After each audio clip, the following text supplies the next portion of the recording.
6 जानेवारी मराठी पत्रकार दिन।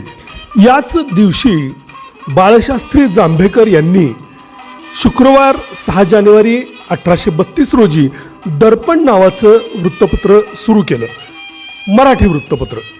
आणि त्यामुळं हा दिवस संपूर्ण महाराष्ट्रात पत्रकार दिन म्हणून साजरा केला जातो। इंग्रजांची सत्ता हळूहळू या देशात रुजत असताना देशातील लोकांसमोर त्यांच्या भाषेतून लोकजागृती करणं महत्त्वाचं होतं आणि हे लक्षात घेऊन बाळशास्त्रींनी या मराठी वृत्तपत्राची सुरुवात केली आणि महाराष्ट्राच्या इतिहासात माध्यमांच्या युगाची नांदी झाली।